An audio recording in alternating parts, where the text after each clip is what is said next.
Sa video na ito, ituturo natin kung paano mag-transfer ng pera from PayPal to Gcash for free ngayong 2024. Bale, ililink natin ang ating PayPal account sa Gcash para makapag-cash in tayo ng walang bayad. Sa mga wala pang PayPal account, meron akong video kung paano mag-register. Click nyo lang ang link sa itaas. Now, wala nang paligoy-ligoy pa. Simulan na natin.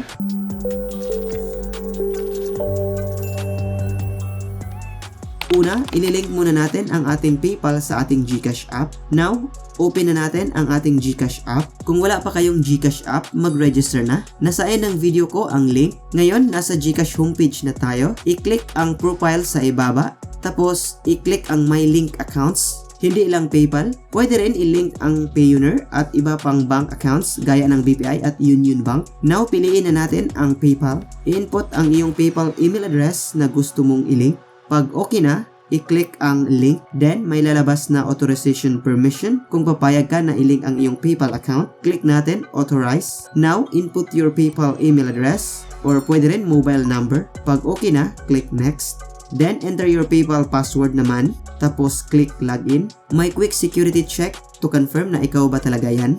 Piliin natin ang Receive via text message instead of confirming from PayPal app. Pero kung mahina signal mo, mas maganda ang confirm from PayPal app. Now, click Next button. Enter the code sent to your phone number na ginagamit sa PayPal. Pag dumating na, input it and click Continue. Now, our identity has been confirmed. I-link na natin ang ating PayPal account sa ating Gcash app. Click Close and Continue.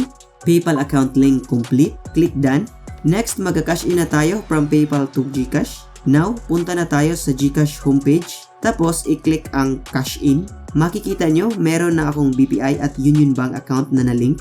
Now, under How to Cash In tab, i-click ang Global Partners and Remittance. I-heart muna natin para malagay sa Favorites section. Now, click PayPal.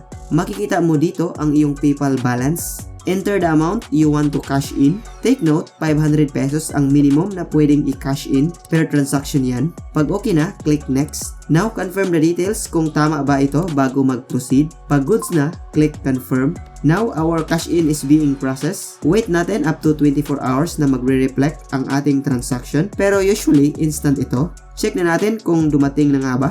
Click Done. Refresh natin. Now, it's here. Ganun lang kadali mag-transfer via cash in ng walang bayad. Now, iyon lamang. Maraming salamat sa panonood. Sana meron kayong natutunan. Sa mga wala pang PayPal account o di kaya Gcash account, i-click nyo lang ang link na lalabas sa screen. Don't forget to comment, like, and subscribe. Maraming salamat.